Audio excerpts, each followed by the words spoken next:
News up മലയാളത്തിലേക്ക് സ്വാഗതം. ക്ഷേമ പെൻഷൻ വർദ്ധിപ്പിക്കുമോ? പലരും ചോദിക്കുന്ന ഒരു ചോദ്യമാണ്. കാരണം തദ്ദേശ സ്വയംഭരണ സ്ഥാപനങ്ങളായ പഞ്ചായത്ത്, മുനിസിപ്പാലിറ്റി, കോർപ്പറേഷൻ തുടങ്ങിയവയിലേക്കുള്ള തെരഞ്ഞെടുപ്പ് ഉടനെ നടക്കും. അത് കഴിഞ്ഞാൽ നിയമസഭാ തെരഞ്ഞെടുപ്പും വരികയാണ്. അപ്പോൾ വോട്ട് ബാങ്ക് തീർച്ചയായും അനുകൂലമാക്കുന്നതിന് സംസ്ഥാന സർക്കാർ വളരെയധികം ശ്രദ്ധ ചെലുത്തും.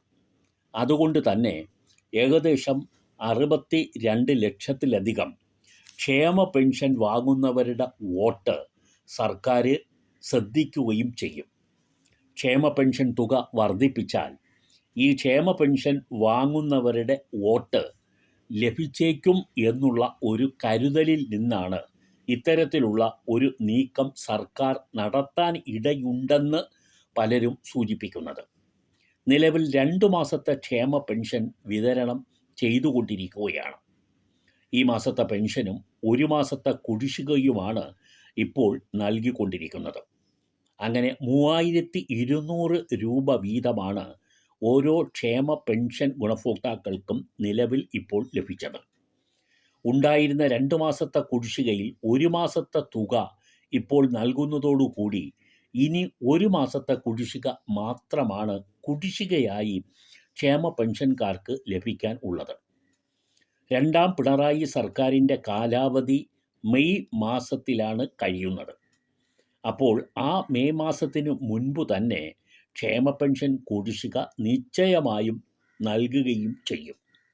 അതോടെ ക്ഷേമ പെൻഷൻ കുടിശ്ശിക എല്ലാം നൽകിക്കഴിഞ്ഞ സർക്കാർ ആണ് എന്ന് പ്രഖ്യാപിക്കാനും സർക്കാരിന് താൽപ്പര്യമുണ്ട്. തെരഞ്ഞെടുപ്പിന് മുമ്പ് തന്നെ ക്ഷേമ പെൻഷനിൽ ഒരു വർധനവുണ്ടാകും എന്നൊരു സൂചനയും വരുന്നുണ്ട്. അത് 100 രൂപ മാത്രമായിരിക്കും വർദ്ധിപ്പിക്കുന്നെങ്കിൽ വർദ്ധിപ്പിക്കാൻ സാധ്യത. കഴിഞ്ഞ ബഡ്ജറ്റിലൊന്നും വർധനവ് പ്രഖ്യാപിച്ചിരുന്നില്ല. 2016 സർക്കാർ നിലവിൽ വന്നതിന് ശേഷം ഈ വലിയ വർധനവുകളൊന്നും അതിനുശേഷം ഉണ്ടായിട്ടുമില്ല. 62 ലക്ഷം പേർക്ക് വർധനവ് വരുത്തുന്നതിന് സർക്കാരിന് നല്ല സാമ്പത്തികപരമായ ഒരു നീക്കിവയ്പ് വേണ്ടിവരും. ഇപ്പോൾ സ്വയം വരുത്തിവെച്ച കാര്യങ്ങളാൽ ബുദ്ധിമുട്ടുന്ന സർക്കാരിന് കൂടുതൽ സാമ്പത്തിക ബാധ്യത ഏറ്റെടുക്കാനും ആവില്ല.